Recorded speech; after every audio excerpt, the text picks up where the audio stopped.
Thank you so much for having me. Again, I'm Ashley Riesenberger. I'm a registered dietitian in the U.S. And so honored to be here. And before we get started, let's start with a word of prayer. Dear Father in heaven, Lord, thank you so much for all of us being here today. Lord, I know it's your desire that we prosper and be in health, even as our soul prospers. So I pray, Lord, that you would speak through me today. Help us to learn how to live a healthier lifestyle, that we may honor you with our lives, Lord, and share your love. In Jesus' name, amen. All right, so first, I'm going to start off with how to give a cooking school. How many of you have ever given a cooking school before, taught a cooking school? Quite a few of you, especially over here, so that's good, but quite a few of you have not also. So hopefully this will be helpful to you. Kind of give you some practical steps for success in planning and implementing a cooking school.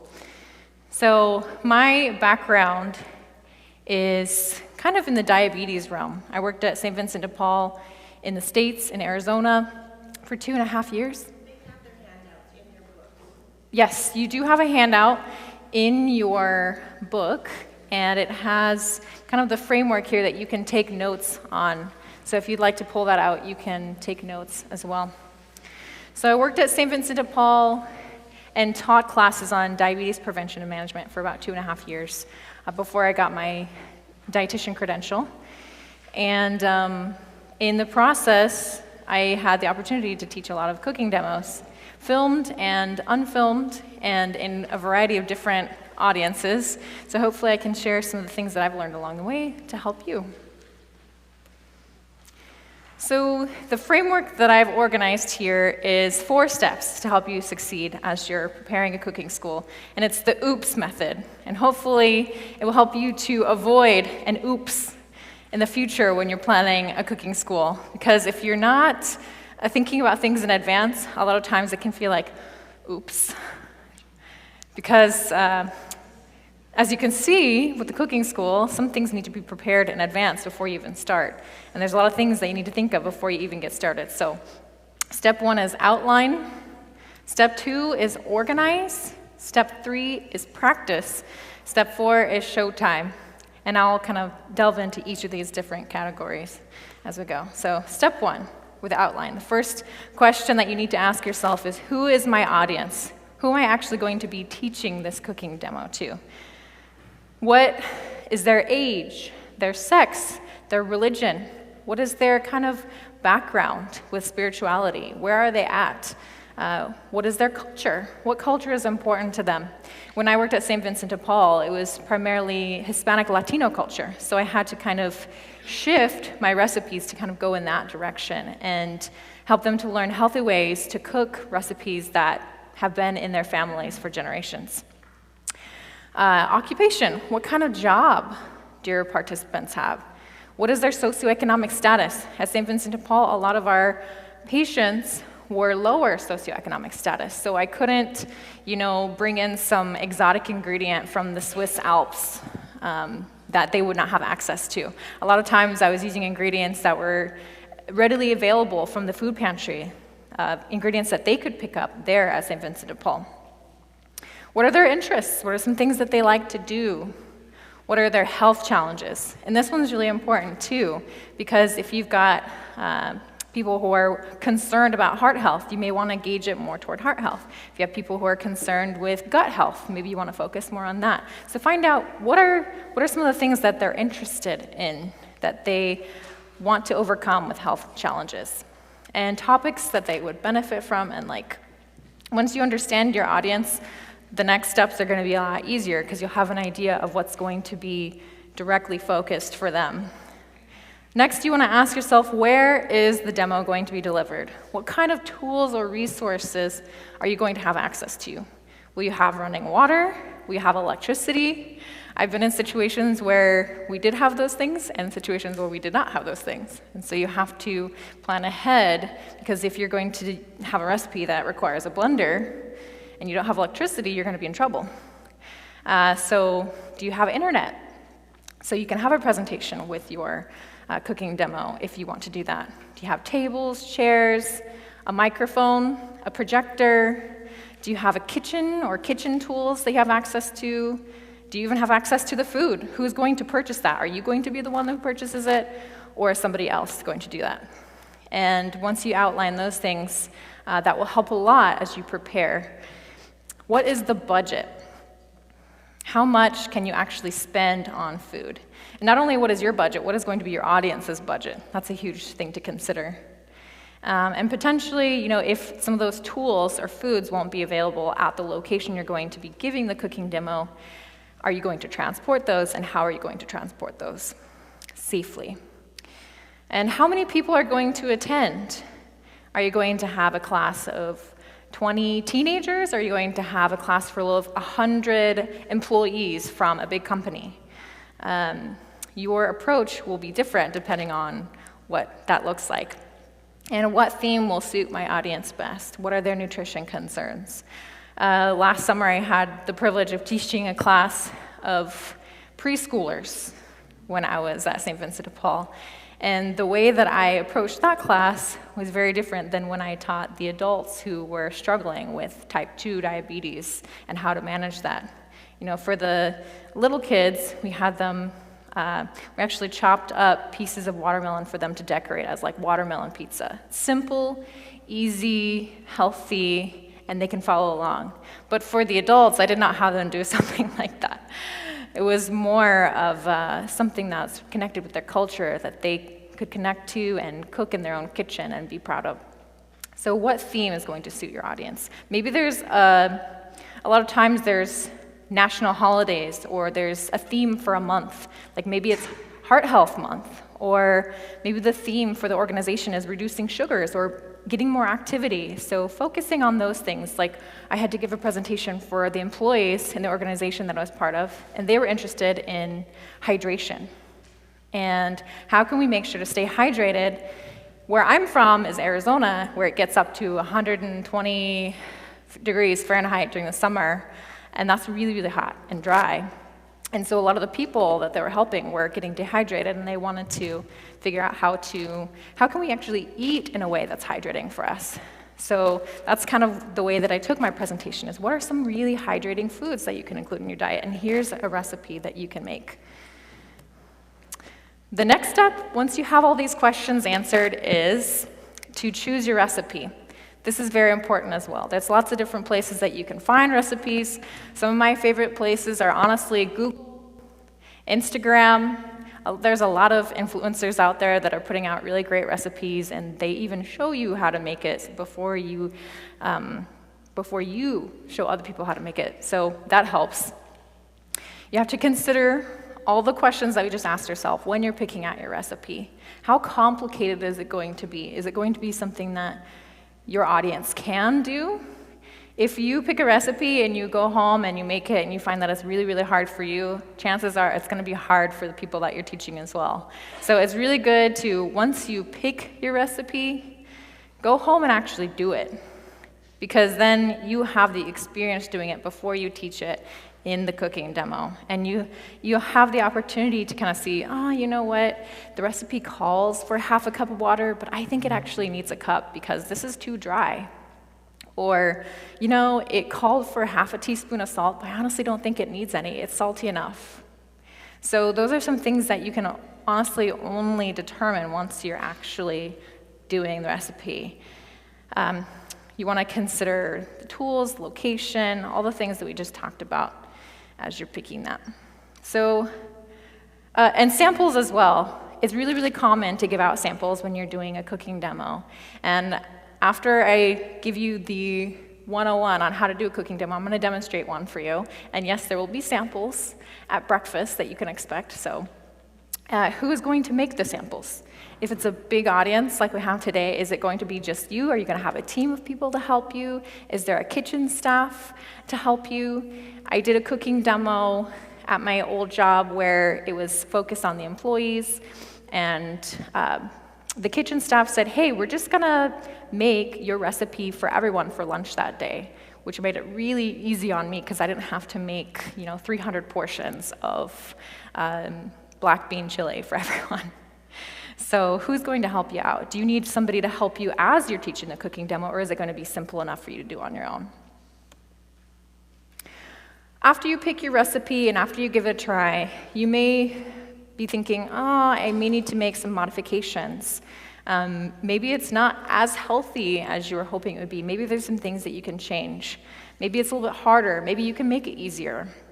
You can try things out to change it as you would like and try that at home. And then that gives you the opportunity to write down tips that you can give as you're teaching the cooking demo.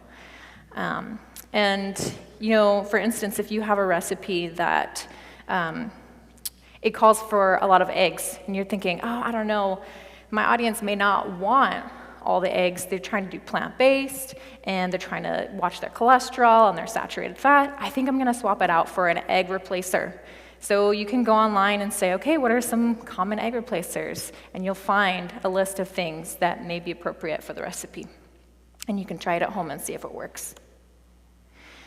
A really great tool for recipe development and modifying is Chronometer. This is a free website. I've used it in all the time that I've done cooking demos. And it gives you the opportunity to actually go on the site and create custom recipes, and you get to see the whole nutrition analysis of it. You get to see all the vitamins, all the minerals, the carbs, the protein, the fat, and the percentages of everything, so that you can determine if that really fits along with the nutrition guidelines for what you're trying to teach. And it also gives you, as you can see on the copy of the recipe that you have in your folder, it also gives you the nutrition facts label for whatever country that you're in. So I included both for the US and Canada on here, so you can kind of see that's something really helpful to have, because a lot of your participants may be wondering, how much fat does this have? How is this going to fit into my diet? Is this something that, I have type 2 diabetes. Is this something that I can include?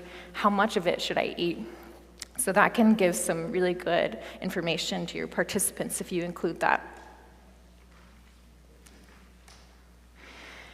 Okay, you can also include how many servings are in the recipe. And this is something that you want to pay attention to when you pick out a recipe, because you want to know how much is it going to make, how many servings is it going to give.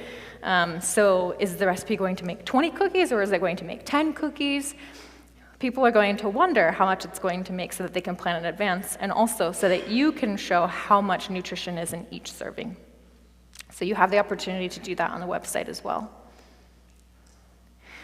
And as I mentioned, it gives you a really good look at the macronutrients and micronutrients, the vitamins, the minerals, the carbs, the fat, the protein in your recipe and in each serving. You can look at each one. So you can see, okay, I think Canada is actually a lot better than the US at describing what the daily value means on the nutrition facts label. It talks about how the 5% or less is a little, 20% or more is a lot. I think that most Americans actually don't even have a clue about that. So I think that's pretty cool that the Canadian label is a little bit more advanced in that way. So when you look at these nutrients, what are some of the nutrients that are a good source or an excellent source?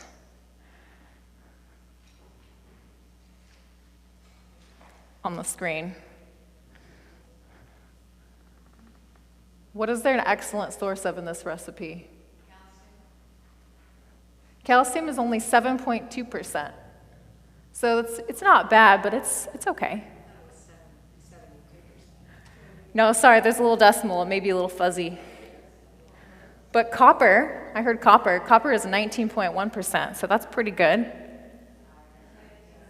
Iron, yep. Vitamin C, 30%. That's a great source of vitamin C. And with the combination of vitamin C and iron, you're actually going to absorb the iron better. Did you know that? So the next step is to create an eye-catching recipe that you can print out for your audience to take home. And a really good resource for this is Canva. It's free. You can sign up and have an account, and it's basically a really user-friendly graphic design software. A lot better than using Microsoft Word or something like that, because it's just going to look really basic. But this, you have access to pictures, and even now AI, you can use AI to create a picture of a recipe, and a lot of my colleagues have done that as well. And you can modify it exactly how you want it. You can make the colors how you like it. If there's a certain theme, you can fit it along with that with the recipe. And then the next step is, once you have everything done for your recipe, create a script or an outline for yourself. What are you going to say when you teach the cooking class? What are your main nutritional points? And I like to keep it to 3 because more than 3 is going to be probably a little bit overwhelming for our audience. So keep it simple. You don't have to make it super complicated. You don't have to describe, the ins and outs of the study that described how beans are rich in fiber and what types of fiber. You can just keep it simple for your audience, and if they have more questions later, you can answer those questions. So this is an example. If you're doing a cooking demo that was focusing on beans, you could focus on the fiber, how it promotes digestive health and weight management. You could focus on how it's a great source of plant-based protein, and that's good for muscle repair and growth. And then you could focus on how they're low in fat and cholesterol, and that supports heart health and reduces your risk of cardiovascular diseases. You don't have to say these all at once in your script. You can kind of scatter them throughout, and you'll find as you're teaching a cooking demo that there's some dead space. You're stirring something, you're mashing something, you want to include that nutrition information to fill that space. But don't feel so obligated that you have to fill all the empty space. Some people feel really nervous with silence, and they talk too much. So you can just balance it out.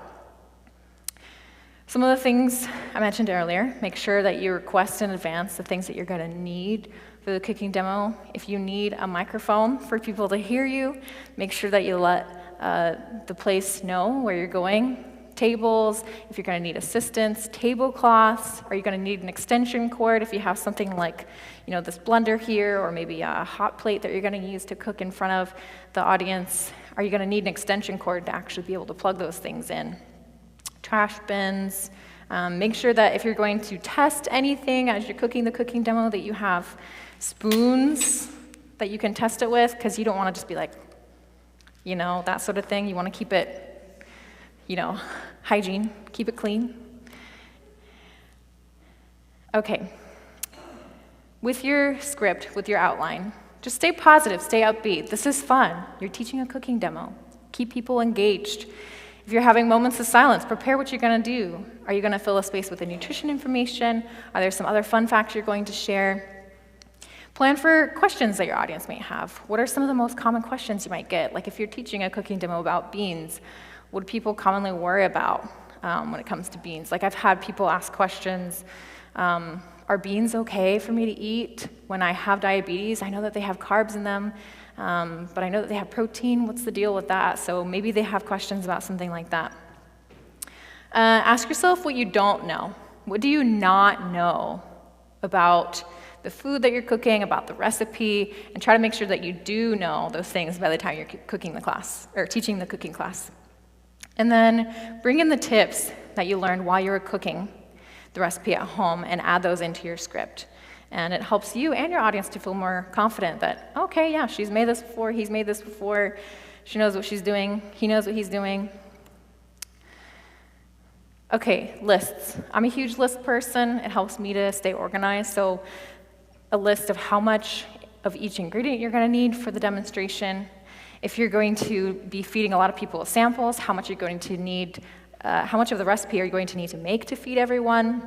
If you have 100 people and your recipe makes 20 cookies, you're going to have to scale that so that you can actually feed 100 people, or you're going to have to make samples smaller. So you have to make a decision on that. Kitchen tools. How are you going to set it up? What do you want your table to look like? What kind of vibe do you want to give off when you're teaching? The week of the cooking demo, you want to make copies of your recipe or your handouts and make sure that you have those. Prepare, purchase, pack everything that you need. Fresher items, if you have items that could go bad quickly, you don't want to purchase them too far in advance before, but maybe the day before. And then if there's any tasks that you can't take on yourself, don't be afraid to delegate. If you have a kitchen staff or volunteers that are willing to help, take advantage of that. Okay, and then the day before the cooking demo, or the morning of, depending on how complicated your cooking demo is, you want to prep the ingredients. Do as much as possible that you can for the food samples. It can be cooked and reheated on the day of the cooking demo if you have help. It just depends on how big your audience is. And make sure that you have all the tools that you need on the day of.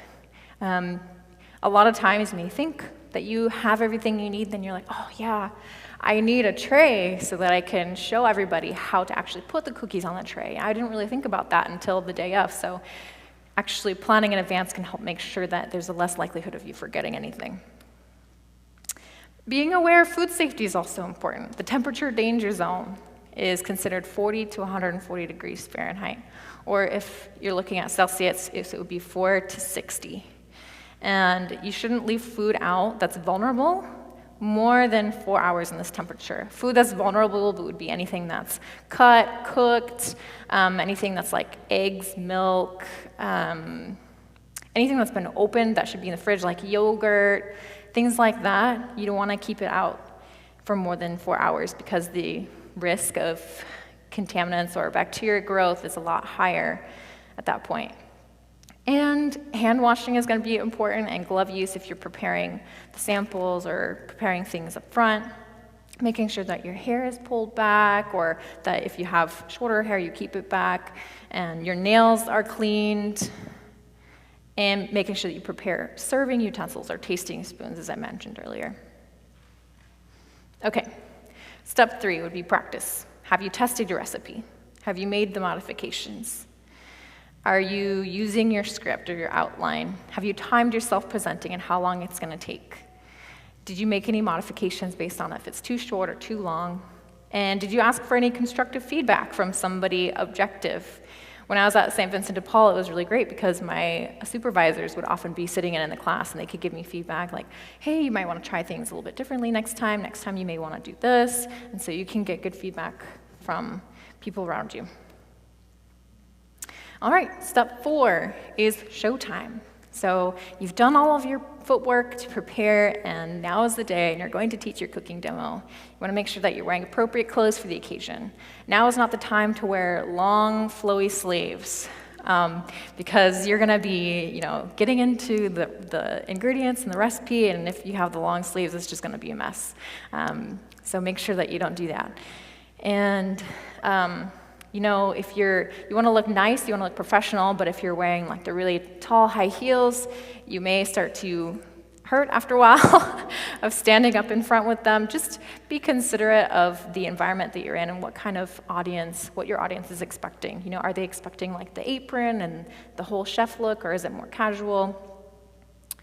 And you want to have a finished version of your dish ready to show your audience at the end, ideally, right? So that nobody is waiting for something to cook in order to see the final product. The very first time I did a cooking demo, I made this mistake. We were doing veggie burgers for like the 4th of July theme, like a cookout, and I got to the point where we're putting the burgers in the oven, and they're like, okay, where's the finished product? I'm like, well, it's in the oven waiting to be done. And we were like in the process of filming, and they're like, yeah, next time you may want to just have one ready so that we can just move along. And I'm like, okay, that's good advice. So don't leave people waiting for the final product. Have something there that you can show them. And something to ask yourself, is it going to be live or is it going to be taped? This may change how you're going to approach or teach the cooking demo. And then the day of, you want to make sure that you check all the equipment. Does the blender work? Is the electricity working? You want to make sure that you smile, that you're engaging with your audience, and have fun. And that is my advice for cooking demos. Does anybody have any questions before we move on to the actual cooking demo?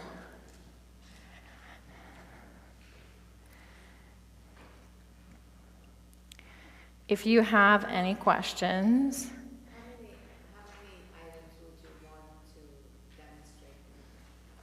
Okay, her question was, how many items or how many recipes would you want to demonstrate? That's a great question. I would say don't overwhelm yourself with too many. I would not do more than 3. And if you're doing 3, I wouldn't make them very complicated. Today I'm going to be doing 2 for you. And the first one actually is going to be used in the second one. So they kind of go hand in hand. I've done cooking demos at another church where we had 3 different recipes, but we had a team of people. One person was teaching one, another person was teaching another one, I was teaching one, so we kind of took it on as a team. It really just depends on how much help you have, how much time you have, and how complex the recipes are. Hopefully that helps, but I wouldn't do more than 3. Yes. This may not be the time for this question, but how do you price out what your cooking school should cost for the participants? Or do you just, as a church, say, I'm going to offer this and it's going to cost X number of dollars per person? Is it a way that do you always charge for your cooking schools, or is it something that the churches just pay for, or how does that work? In my experience, I've worked in the nonprofit world, so it's all grant funded. So we have a certain budget that we can't go over, and we're given that up front. So let's just say, hey, for this cooking demo, just don't go over $100. And we have got a class of 25 people. And I'm like, okay, we can try to make that work. Once you know your budget, that kind of helps. You can take a step back and say, okay, I've got this many people, I can spend this much. Do I need to buy any tools? Do I have the tools I need already? Because those might be some bigger upfront costs that, if you're doing a lot of cooking demos, that may be something that you have to absorb over time and then just incorporate in. But if you're just talking about mainly food cost and maybe paper plates, spoons, things like that, you can take a look at where you're going to source your ingredients. Are you going to buy bulk? Is it something that you can buy bulk for? Or is it something that you can just go to the grocery store and get a few things for and have it be inexpensive? You can compare prices at different places and just try to find the cheapest that you can find. And then once you can have a lot of times what we do is we take a spreadsheet, like Excel or Google spreadsheet, put each of the ingredients, how much will it cost for each recipe or each portion? And then if you have the cost for each portion, and then you're going to make, you have 75 participants, so you're going to make 75 portions, that will give you a list of, okay, this is the total of what's going to cost if we're actually making this much for everyone. Now, if you're not actually making any samples, it's going to be cheaper. Maybe you have a smaller budget. Then you can say, okay, how much is it going to cost for me to actually just show people how to teach or how to cook the cooking demo? And you can figure out how much it's going to cost for the recipe. So it really just depends on your institution, who is paying you. If it's something that they're like, hey, there's really no budget, you can do whatever you think is best, then you have a lot of freedom. But I always try to be more frugal when I'm trying to do something and make it as reasonable as possible. Hopefully that answers your question. Any other questions? So I've done a lot of cooking classes, and I would charge $15 to $20 per person per class, and then that goes towards the budget. But then what I also did is I went to the community, to the food stores, and we have some really great, a great community and a great food stores, and I would ask them for things, and whether it's for the cooking class, but usually it was for door prizes. So, I'd have a little draw every class, and so it would be a bottle of olive oil, or it would be whatever, and so they were very, very supportive of me. It's amazing, if you ask, you will get. That's great advice from somebody who's kind of had a different side of cooking demos, to have the door prizes especially too, and to ask. You never know what they're going to say. I was just going to say that we just did a cooking class not that long ago, and we tried to actually cover like breakfast, lunch, and supper. Oh, yeah. We did quite a few recipes, like we thought, okay, we're going to show them a smoothie and, scrambled tofu for breakfast, and then the burger and Maybe just, put your hand up, because everything's being recorded, so we're trying to get everything on. No, that's okay. That's okay. I was just saying that we did a cooking class not that long ago, and we tried to cover breakfast, lunch, and supper because we figured people would want to have an idea of what to cook in a day, vegetarian meal. Mm-hmm. And so we did like scrambled tofu and a smoothie, and then lunch a burger and a salad, and then a different kind of dessert, or making crackers. So we actually covered a lot, and Wow, that is a lot. not that long, but it was a lot of work in the background, because we did do all of that stuff ahead of time so that they could have a sample at the cooking class. Right. That is a lot. That is a lot. Any final questions before we get started with the cooking demo?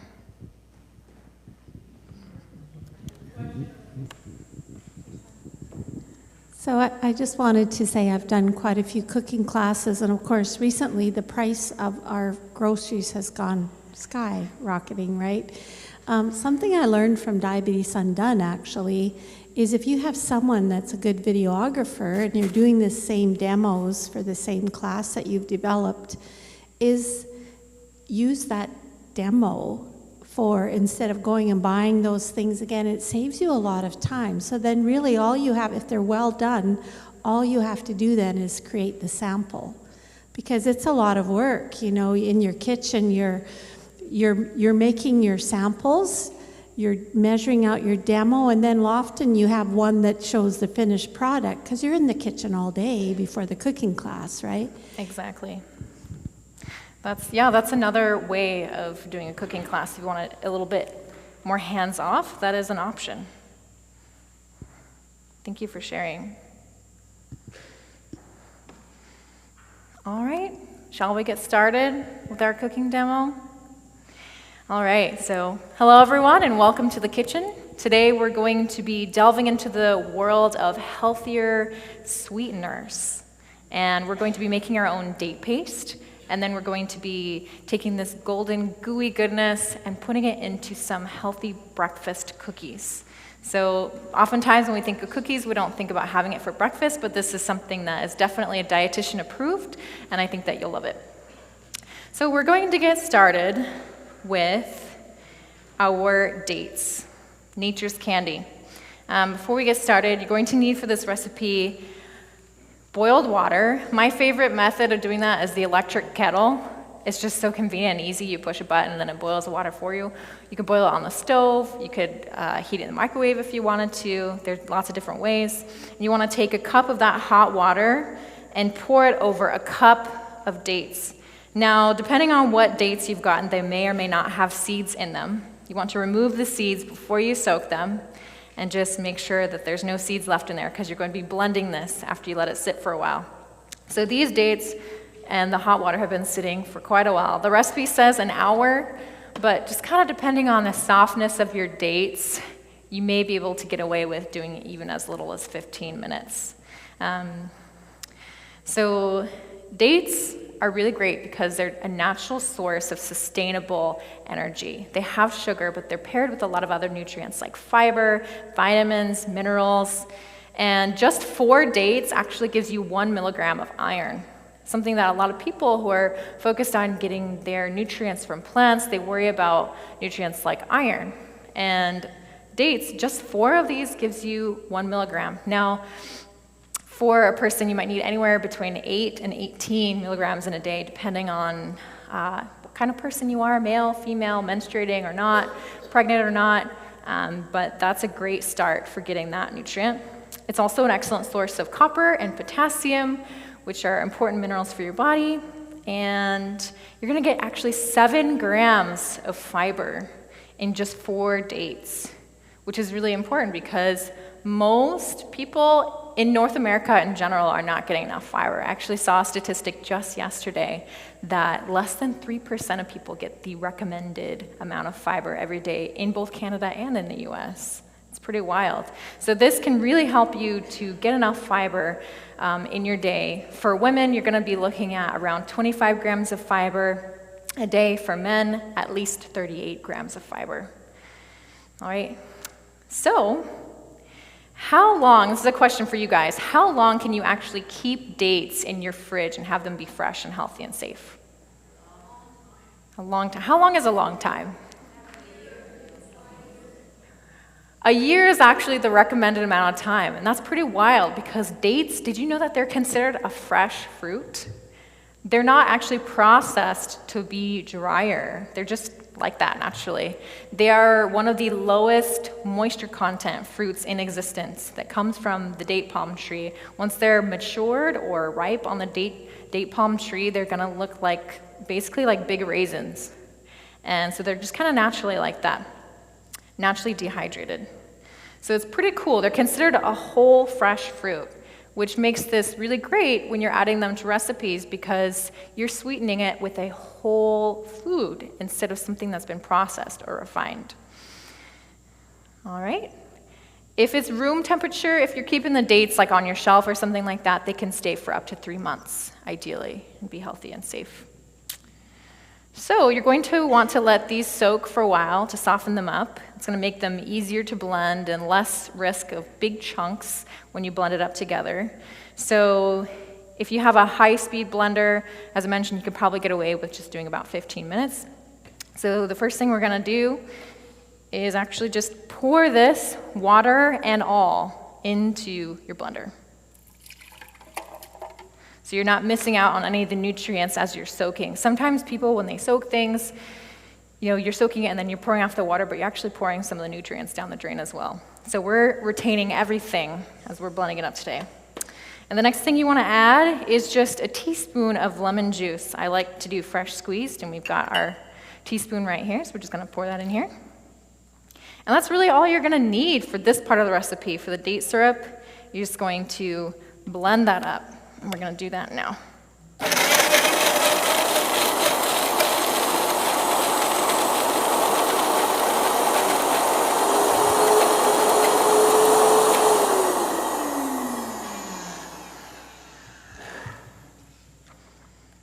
All right. And you can see kind of what that texture is looking like here. It's got this kind of caramel-like texture. It's nice and smooth. And the finished product is actually right here. You can see this is our date paste. Kind of looks like a big bowl of caramel. You can use this as a dip for, if you have some chopped apples, you can dip your fruit in it. You can use it actually in any recipe that you wanted to have sweetener in, even baking. A lot of people actually use this date paste in a 1-to-1 ratio for what they're going to use. If you're going to use a cup of sugar in a recipe, you can actually use a cup of the date paste in its place. And so you're not using the refined sugars, but you're using the whole food sweetener.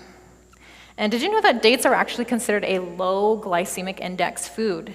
If you are not aware, the glycemic index is a way for health professionals to gauge how much something is going to actually raise your blood sugar. So something that's high glycemic index, you would probably eat it, and then you would have a really high blood sugar, and then you would crash soon after. But something that's low glycemic index is going to just raise your blood sugar a little at a time, very stable, and not leave a crash, but you're going to be stably going down as well. So you're going to have a sustained amount of energy to go through your day. The dates have a glycemic index of 42 on average. Anything 55 or lower is considered low glycemic index. So even though it tastes really sweet, it's considered low glycemic.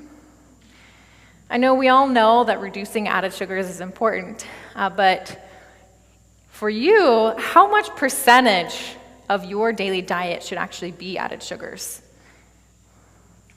Like if you'd, 0. My husband said 0.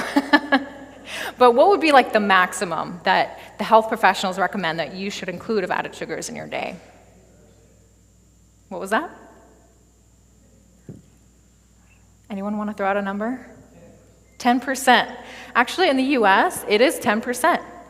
And in Canada, it kind of ranges, but I've heard even as low as 5%. A little bit more stringent than the US, which is great. And that's from the Heart and Stroke Authority. So yeah, you want to keep that to a lower percentage of your diet. So this is a way to help you do that, because it's not going to be considered an added sugar. It's going to be considered a whole food. All right, so now that we've finished our date paste, we're going to take our next steps to make our breakfast cookies. And yes, you can have cookies for breakfast, especially when they're nutritious and delicious like these ones. You're going to need a mixing bowl to mix all of your ingredients in. And you just need one bowl for this recipe, which I love because the less dishes I have to do, the better, honestly. I like the cooking, I don't so much like the dishes afterward. So you're gonna want a mixing bowl, you're gonna want a fork, something to mash your bananas with. So you're gonna take 3 bananas and start to mash those up with your fork. You can also use a potato masher. If you want, you can put them into the blender. I've done that before, it's a lot easier. If you freeze your bananas, you can even use frozen bananas in this recipe. You can blend those up in the blender. and get those nice and smooth. But this is a recipe that's pretty forgiving. You don't have to have it be perfectly smooth. It's okay if there's a little bit of banana chunk still in there, but you're gonna wanna mash it as well as you can with the fork or with the potato masher. And honestly, doing the mashing, it's kind of therapeutic. It's like the stress ball. You just squish it. Some other things you're gonna need are a baking tray, and I like to use parchment paper on my baking trays, or if you have those silicone baking mats, you can use those as well to bake your cookies on. That's a little more of an eco-friendly way and less cost if you have the silicone baking mats. And you're gonna need some measuring cups and spoons to measure out your ingredients. And if you'd like to use a cookie scoop to cook out, or to scoop out your cookies when you're done mixing everything together, you can do that to make sure everything is uniform. I'm pretty much a hands-on girl. Just roll it together in your hands, put it on the cookie sheet. Kind of just depends on how strict you're gonna be with your portions and the sizes. Yeah, or you can use an ice cream scoop. That will give you some bigger cookies. The cookie scoop is generally about half the size of the ice cream scoop, so it just really depends on what size you want them to be. All right, so we've got our mashed banana. You can kind of see the consistency of it here. That's good enough. All right. After we've mashed our banana, we're going to add in our next ingredients, our wet ingredients, and that is going to be, one of them is going to be some nut butter, half a cup of nut butter of any kind. So whatever your favorite nut butter is, feel free to add that. It can be almond butter, peanut butter. You can use even sunflower seed butter if somebody has a nut allergy. That may be a safer option. I know some of the stores have these nut butter blends. If you like that, you can add that in. That's a great way to get some extra healthy fats and protein into the cookies. So you want to scoop that in. The next wet ingredient we're going to add is going to be the date paste we just made. Now you're going to want to use a 1/4 cup of the date paste. And these wet ingredients are going to be what kind of holds it together in this recipe.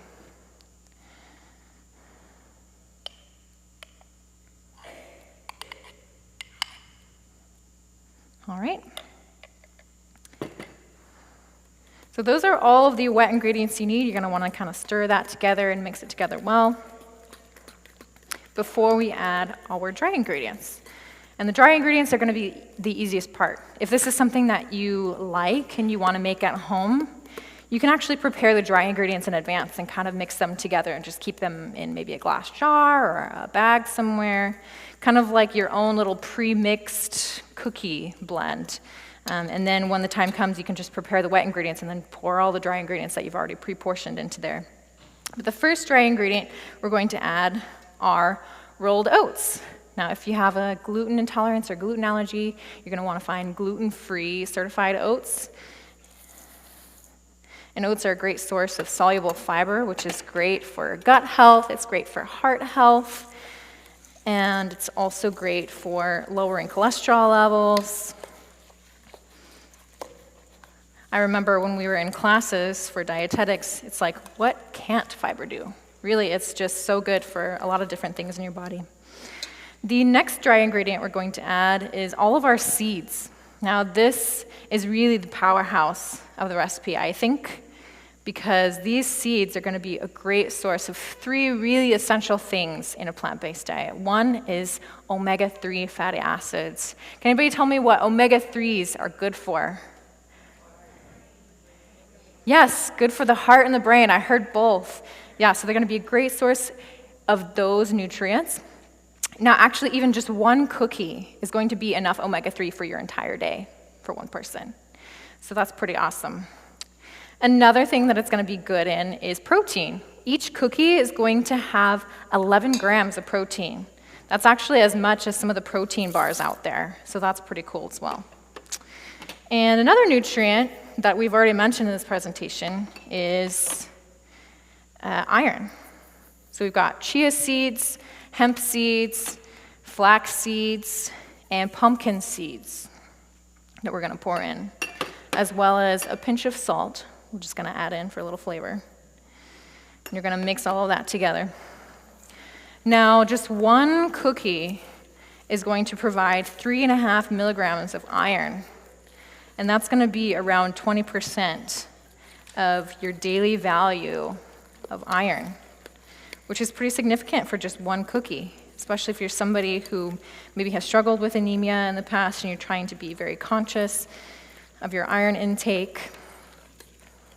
And you want to just stir all of that together really nicely like this.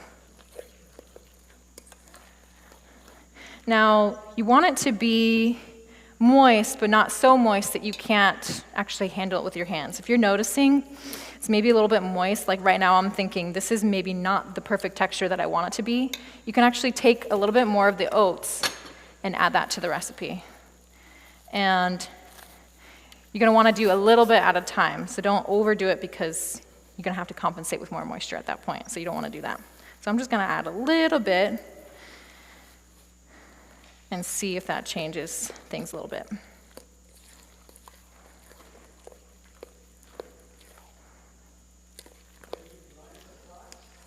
What's that? You can grind the flax. That is going to make it more bioavailable. So you can grind the flax and then add it into the cookie. That will make it a good binder for the cookie as well. When you grind the flax, that can actually serve as almost like an egg in any baking recipe. That's another egg replacer. I'm going to add a little bit more.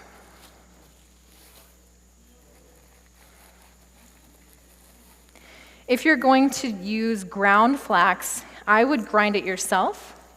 You can use a coffee grinder for that. You can use a dry blender attachment. They have different attachments for that. Or you can use a food processor as well for that. And if you grind it fresh, it's going to make sure that your body can absorb the omega-3s a little bit better than if you buy it already ground. All right, the texture's looking a lot better. It's kind of sticking together more. So at this point, we're going to prepare the cookies on the baking sheet that I have here. And I've already got the parchment paper ready.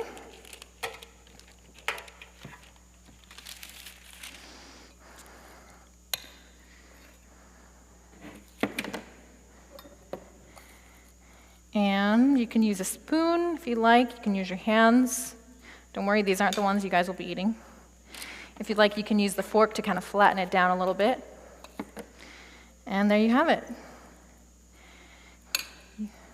Once you get all of these ready to go, you're going to want to put that in the oven at 350 degrees Fahrenheit until they're golden all over. That'll be around 15 to 20 minutes, kind of depending on your altitude. You may have to do more or less.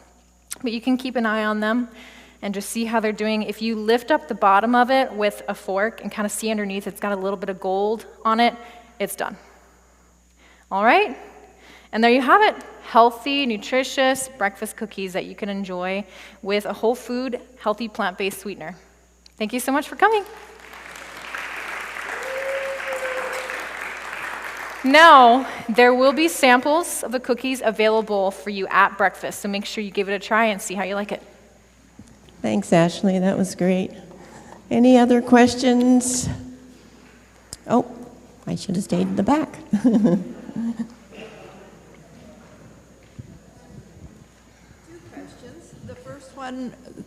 The first question that I have was, how much water did you use to make the date syrup? It's going to be a 1-to-1 ratio of water and dates. So It's going to be a cup of dates and a cup of the boiling water. Okay. And then the other question is, what other substitutes have you used, like the dates as a sugar replacement for diabetics? Generally, they did a study head-to-head with a lot of the different sweeteners out there. Maple syrup, honey, pulverized dates, date paste, regular sugar, some of the alternative sugars out there. Now, honestly, when you put them head-to-head, Things like maple syrup, honey, table sugar are all pretty much nutritionally equivalent. Honey, maple syrup, agave syrup, a lot of those things are marketed as healthier options, but they're still going to be considered added sugars because they're, aside from honey and maple syrup, they're not in their natural state. They've been extracted from something. And nutritionally speaking, you're going to get more of an impact in a positive direction with things that are like whole fruits, pulverized dates, date paste. Those would be the best of the best. Now, you are going to get slightly more nutrition from things like maple syrup or agave than just regular table sugar, but it's probably not going to be enough to really make a measurable difference, honestly.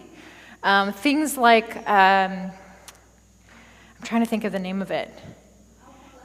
Molasses, exactly. Molasses is actually going to be more nutritionally significant. I would say it's better than all the other ones I've mentioned, except for dates, date paste, and whole fruits.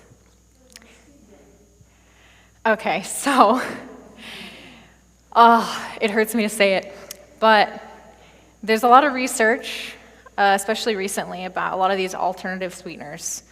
And a lot of them have been on the market and, at least in the US, been on the generally recognized as safe list for over 20 years. And then all of a sudden, this research is just coming out that it could cause gut damage, DNA damage, and heart damage in some individuals. And stevia, for instance, the World Health Organization recommends less than about 2 stevia-sweetened sodas per day to reduce your risk of the DNA damage. Now, you can do with that information what you will, but as for me, I think I would rather stay on the more cautious side and stick with things that are in their natural state as the good Lord made them as much as possible. So things like erythritol, stevia. I haven't seen anything on monk fruit yet, but it's kind of one of the newer ones, so I don't know. In my mind, it's only a matter of time before some of that information comes out. Those are going to be things to be cautious of. Aspartame, ACE-K, things like that. Any other questions? Even xylitol, yes.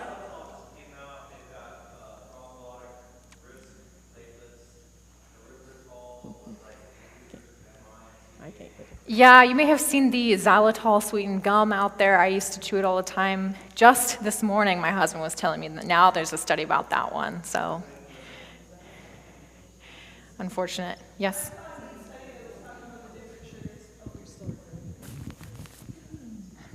I saw a study about the different sugars. They were showing it with cancer and how different sugars feed cancer, and date sugar and date paste did not feed cancer at all. All the rest do. There's literally not a sugar that doesn't. Date paste is the only one that doesn't. Praise the Lord. Amen. I think there's a question right behind you. So you were saying that the date paste that you made, you can swap out in a recipe 1 for 1. Mm-hmm. I'm having a hard time with that because it's a liquid. Yes. And Thank you it's for not bringing a that up. solid. And so when you're adding liquid, to me, you could swap out some of your liquid and put your date paste in replacement of some of your liquid, and then your moisture is the same to accommodate your dry. Exactly. Yeah, that may be something that you need to consider, and I appreciate you bringing it up. If your recipe has a lot of other liquids in it, it may kind of offset the liquid content in the recipe. Now, I've done it both ways, and sometimes it really doesn't make a difference. So it kind of just depends on the recipe. But as you can see, even today, it even called for moist sweetener in the original recipe, and even then it was a lot of moisture, so we needed to compensate with a little bit of extra of the oats. So that's a great point. You may need to experiment and see what the ratio is going to look like for certain recipes. Any other questions? And this is something that you can make and keep in your fridge. Instead of date syrup, I found that you can actually chop dates. Just chop them and add them into muffins or whatever, and Yeah. that's a sweetener. You can do that as well. There's also pulverized Or and raisin, ground yes. dates. So Yeah. if you wanted a Powdered dry sweetener. Pulverized and ground dates would just be dates that have been really dehydrated and lost the moisture content and then ground up to be kind of like a powder or a granule that you can add to your recipe, kind of like sugar, but it's still going to be in its whole state. So you can make it yourself. It just takes some time. But yes, it is expensive if you buy it pre-prepared. One more question, and then it's breakfast time. So. All right, almost time for breakfast. Thanks, Ashley. You talked about, of course, the dried fruit or the fresh fruits, but what about dried fruits when you're baking? Is that also a good source of sugar? Is there any downsides for dried fruits? That's a good question. Yeah, if you find dried fruits a lot of time dried fruits that are out there already have some sugar added to them. So things like raisins or cranberries, if you ever looked at the label for craisins, it's crazy how much sugar they actually add into the dried cranberries. So if you can find dried fruits that don't have the sugar added to them, or maybe they're juice sweetened, that might be a little bit of a better option. And you can use those as well in recipes, definitely, yeah. But just be aware of the food label. All right, I think that was our final question. Thank you guys so much for being here. Thanks so much, Ashley. That was great. Thank you.